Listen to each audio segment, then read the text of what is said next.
Hey guys, I welcome you all to GSN Law. Recently supreme court के advocate Prashant Bhushan के ऊपर supreme court के द्वारा कंटेम्प्ट प्रोसीडिंग्स चलाई गई और ये सो मोटो कॉग्निजेंस था सुप्रीम कोर्ट का। जानेंगे सारा मुद्दा क्या है और ऐसी न्यूज से हमें क्या शिक्षा मिलती है।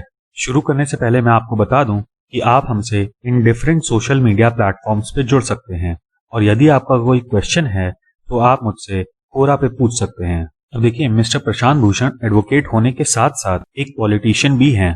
फिलहाल के लिए उनको आम आदमी पार्टी से निकाल दिया गया है, बट उनकी पॉलिटिकल आइडियोलॉजी क्या है ये उनके बयानों से पता चलती है। अब ये तथाकथित एक्टिविस्ट लॉयर हैं। तो यदि आप एक एडवोकेट हैं और आपने हाल ही में अपनी प्रैक्टिस शुरू की है तो आप ऐसे एक्टिविज्म से दूर ही रहिएगा, क्योंकि इनके तरह का एक्टिविज्म आपके घर का खर्चा नहीं चलाएगा, क्योंकि इनके पास ऑलरेडी बहुत सारा पैसा है। ये हम इसी बात से अंदाजा लगा सकते हैं कि 2011 के अन्ना आंदोलन की ज्यादातर फंडिंग इन्हीं के द्वारा की गई थी। तो आजकल ये ट्विटर लॉयर सिर्फ इसलिए बन गए हैं क्योंकि आम आदमी पार्टी से निकलने के बाद इनकी रेलेवेंस खत्म हो गई थी। उसी रेलेवेंस को बनाए रहने के लिए ये आए दिन ऐसे ही बयान दिया करते हैं जो कंट्रोवर्शियल नेचर के हों। एक शब्द है इको चैम्बर। इसका अर्थ होता है कि आप मीडिया और सोशल मीडिया से सिर्फ वही इंफॉर्मेशन लेते हैं जो आपको सुविधाजनक लगती है अपने हिसाब से। तो इनका और इनकी पूरी लॉबी का एक अलग ही इको चैम्बर है और इन लोगों के हिसाब से देश में सिर्फ और सिर्फ गलत ही चीजें हो रही हैं। तो एज अ कॉमन मैन ये आपको डिसाइड करना है कि ये जो इंफॉर्मेशन रेवोल्यूशन का एरा है इसमें आपको पॉजिटिविटी के ऊपर ध्यान देना है या फिर निगेटिविटी के ऊपर। खैर, इनके इन दोनों ट्वीट्स को देखते हैं। इनके हिसाब से पिछले 6 साल में भारत की डेमोक्रेसी को तबाह किया जा रहा है विदाउट अ फॉर्मल इमरजेंसी। और आगे इन्होंने ये तक कह दिया कि सुप्रीम कोर्ट के जो लास्ट 4 CJIs थे उनका इसमें बहुत बड़ा हाथ था। खैर, अब इस विषय में क्या ही बोलें, क्योंकि आपको याद होगा कि जब सुप्रीम कोर्ट के 4 जजेस ने प्रेस कॉन्फ्रेंस की थी during the tenure of justice Deepak Mishra, तो उसमें से एक जज जस्टिस गोगोई भी थे जो कि आगे जाके चीफ जस्टिस बने। उस समय पर यही लोग बहुत तारीफ कर रहे थे जस्टिस रंजन गोगोई की, लेकिन जैसे ही राम जन्मभूमि वाला डिसीजन आया और रिटायरमेंट के बाद जस्टिस रंजन गोगोई को राज्यसभा के लिए नॉमिनेट किया गया तो उस वक्त इन्हीं लोगों ने उनका बहुत ज्यादा विरोध किया। जूरिस्प्रूडेंस में आपने हार्ट-फुलर डिबेट ऑन मोरालिटी के बारे में पढ़ा होगा। ये 2 स्कॉलर्स के बीच में ये डिबेट थी कि एक सोसाइटी में या फिर एक स्टेट में मोरालिटी ऊपर होनी चाहिए या फिर लॉ ऊपर होना चाहिए। वैसे तो साल भर इनकी जो लॉबी है वो मोरालिटी को कोसती रहती है, लेकिन जैसे ही जस्टिस रंजन गोगोई का नॉमिनेशन हुआ राज्यसभा के लिए तो इन्होंने उनको मॉरल ग्राउंड्स पे घेरना शुरू कर दिया। फिर उसके बाद अब ऐसी हिपोक्रेसी की वजह से यदि कोई इनके ऊपर क्वेश्चन करता है तो ये उन सारे लोगों को ट्रोल आर्मी बता देते हैं। अब उस मामले में भी इनके पास कोई लीगल ग्राउंड नहीं था जिसकी वजह से ये पब्लिक डोमेन में डिबेट कर रहे हों, और ऐसे ही यहाँ पर भी इनके पास कोई एविडेंस नहीं है, लेकिन सिर्फ सुर्खियां बटोरने के लिए इनकी आइडियोलॉजी दिन प्रतिदिन चेंज होती रहती है।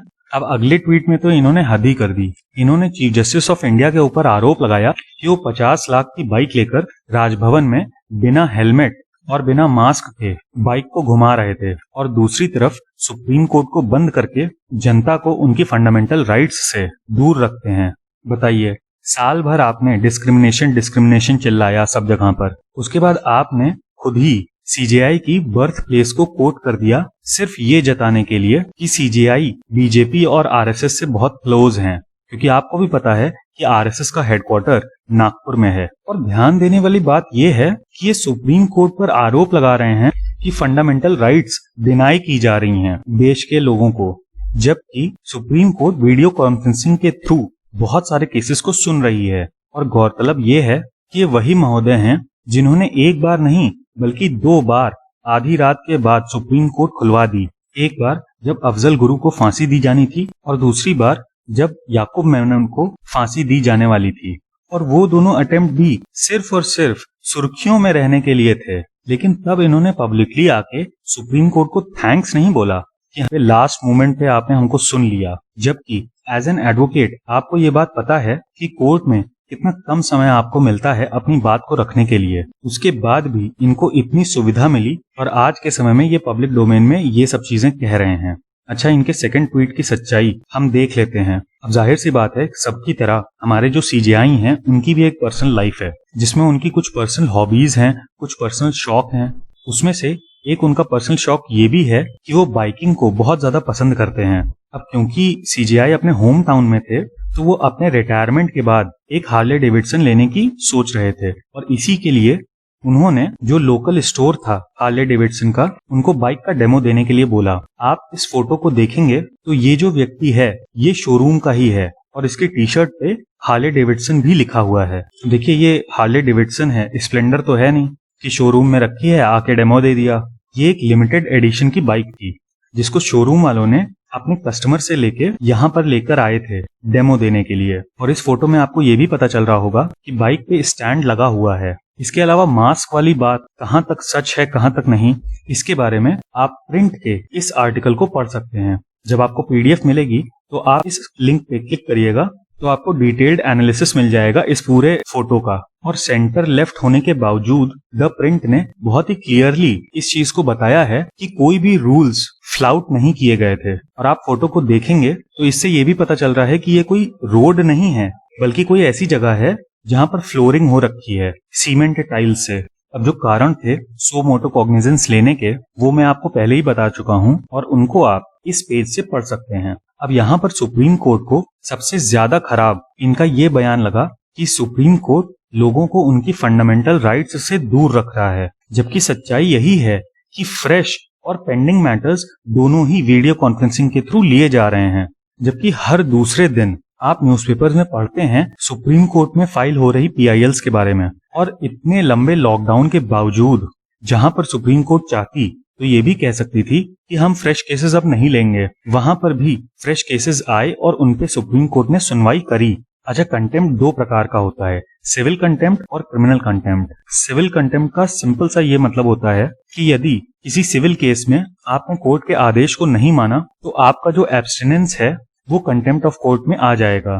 क्रिमिनल कंटेम्प्ट की definition section 2C of contempt of courts act 1971 में दी गई है। इसके हिसाब से यदि आप पब्लिकेशन करते हैं वेदर बाय वर्ड्स स्पोकन और रिटन और बाय साइंस और बाय विजिबल रिप्रेजेंटेशन और अदरवाइज, ऐसे किसी भी विषय को जिसकी वजह से ये सब चीजें होती हैं। पहला है कोर्ट की अथॉरिटी को स्कैंडलाइज करना, यानी कि कोर्ट की अथॉरिटी के बारे में र्यूमर्स फैलाना विदाउट एनी एविडेंस। और ऐसे स्कैंडलाइजेशन की वजह से कोर्ट की अथॉरिटी अंडरमाइन होती है। इसके अलावा यदि कोई मैटर सबजुडिस है या फिर कोई जुडिशियल प्रोसीडिंग्स चल रही हैं, उसको हार्म पहुंचाने के मकसद से कोई बयानबाजी करना। और लास्टली एडमिनिस्ट्रेशन ऑफ जस्टिस को ऑब्स्ट्रक्ट करना या फिर उसमें इंटरफेरेंस पैदा करना। अब हम देखेंगे कि सुप्रीम कोर्ट ने इसमें क्या ऑर्डर दिया। अब क्योंकि ये फर्स्ट डेट थी, इस वजह से प्राइमा फेसी मेंटेनेबिलिटी पे सुप्रीम कोर्ट को डिसाइड करना था। तो इस पे सुप्रीम कोर्ट ने कहा कि जो प्रशांत भूषण जी का बयान है वो डिसरिस्प्यूट कॉज करता है एडमिनिस्ट्रेशन ऑफ जस्टिस के लिए और सुप्रीम कोर्ट की अथॉरिटी और डिग्निटी को अंडरमाइन करता है और साथ ही साथ चीफ जस्टिस के ऑफिस को बहुत ही गलत तरीके से प्रस्तुत करता है पब्लिक के सामने। इसके बाद कोर्ट ने अटॉर्नी जनरल ऑफ इंडिया और ट्विटर को नोटिस दी और प्रशांत भूषण जी से कहा कि वो 5/8/2020 तक एक डिटेल्ड रिस्पॉन्स फाइल करें। अच्छा, प्रशांत भूषण जी ने ये चीज पहली बार नहीं की है, बल्कि इनकी एक पूरी हिस्ट्री रही है कंटेम्प्ट करने की। बल्कि जिस दिन ये ऑर्डर हो रहा था उसी दिन सुप्रीम कोर्ट में एक और कंटेम्प्ट का केस उनका लगा हुआ था, जिसका संज्ञान सुप्रीम कोर्ट ने सन 2010 में लिया था, जब तहलका मैगजीन के इंटरव्यू के समय इन्होंने पता नहीं कौन से स्टैटिस्टिक्स देखकर ये बयान दे दिया कि आज तक जितने भी चीफ जस्टिस ऑफ इंडिया रहे हैं उनमें से आधे लोग करप्ट थे। और साथ ही साथ उस समय के सीजेआई जस्टिस एसएच कपाड़िया के खिलाफ भी काफी ज्यादा गलत बयानबाजी की थी। उस समय पर सीनियर एडवोकेट हरीश साल्वे ने कंटेम्प्ट प्रोसीडिंग्स के लिए एप्लीकेशन फाइल की थी सुप्रीम कोर्ट में और उस एप्लीकेशन में ये कहा था कि प्रशांत भूषण जी ने बिना किसी एविडेंस के ऐसे कमेंट्स किए सीजेआई के ऊपर और फॉर्मर सीजेआईज के ऊपर जो कि जुडिशरी की डिग्निटी को अंडरमाइन करते हैं in the eyes of the public. अब ये पूरा इकोसिस्टम इनका कैसे काम करता है ये आपको इसी चीज से पता चल जाएगा कि ये जो कमेंट्स इन्होंने तहलका मैगजीन में दिए थे, तहलका एक फार लेफ्ट मैगजीन है और ये सारे बयान इन्होंने स्टेरलाइट केस के संबंध में बोले थे। अब किसी इंटरव्यू में अगर लिखा हुआ है कि senior advocate of supreme court, तो जाहिर सी बात है कि जो पढ़ने वाले लोग हैं उनको वो इन्फॉर्मेशन ऑथेंटिक लगेगी, जबकि उस इन्फॉर्मेशन के पीछे कोई भी एविडेंस नहीं था। इन्हीं सब चीजों को देखते हुए 14 जुलाई 2010 को सुप्रीम कोर्ट की 3 जज बेंच ने ये कहा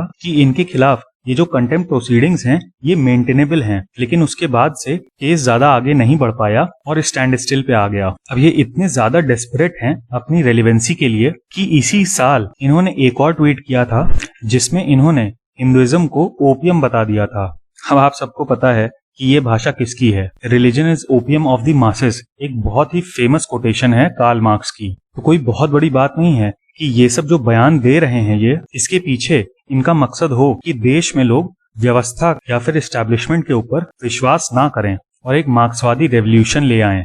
और ऐसे रेवोल्यूशन के बाद फायदा इन्हीं लोगों का होगा। आज के समय में जो ये डेमोक्रेसी का शब्द बार बार चिल्ला रहे हैं, बाद में यही लोग उस डेमोक्रेसी को इसीलिए खत्म करेंगे ताकि कोई और रेवोल्यूशन ना कर पाए उनके खिलाफ। क्योंकि मार्क्सिज्म की आइडियोलॉजी का मेन जो मकसद होता है वो एंट्रोपी क्रिएट करना होता है। फिजिक्स में हम लोग पढ़ते हैं एंट्रोपी और डिसएंट्रोपी।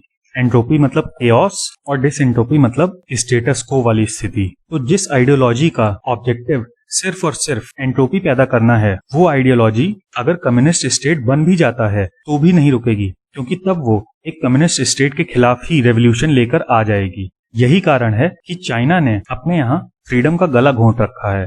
अब आजकल कोई मैगजीन इनसे इंटरव्यू तो लेने नहीं जा रही है, क्योंकि तहलका का एग्जाम्पल सबने देख लिया है, तो ये ट्विटर पर ही बयानबाजी करते रहते हैं। लास्ट ईयर भी जब सीबीआई के इंटरिम चीफ का अपॉइंटमेंट हुआ था, तब भी इन्होंने ऐसे ही गैर जिम्मेदाराना बयान दिए थे ट्विटर के ऊपर। अब उसका तो नहीं पता, लेकिन इस बार ट्विटर को भी नोटिस मिल गई और एज अ रिजल्ट अगले ही दिन ट्विटर ने प्रशांत भूषण जी के ट्वीट्स को अपने प्लेटफॉर्म से हटा दिया। तो ये था हमारा एनालिसिस इस पूरे मुद्दे का। उम्मीद है कि आपको ये वीडियो पसंद आया होगा और आपसे सिर्फ एक रिक्वेस्ट है कि किसी भी इंफॉर्मेशन को ग्रहण करने से पहले उसको बहुत अच्छे से जांच परख लें, क्योंकि इंफॉर्मेशन रेवोल्यूशन का सबसे बड़ा ड्रॉबैक यही है कि सच और झूठ के बीच की लाइन बहुत ही हेजी हो गई है। खैर, अगर आपको ये वीडियो पसंद आया तो प्लीज इसको शेयर जरूर करिएगा और ऐसे वीडियोस के रेगुलर अपडेट्स के लिए हमारे चैनल को जरूर सब्सक्राइब करिएगा। इस वीडियो का PDF आपको हमारे टेलीग्राम चैनल पे मिल जाएगा। Thank you. जय हिंद।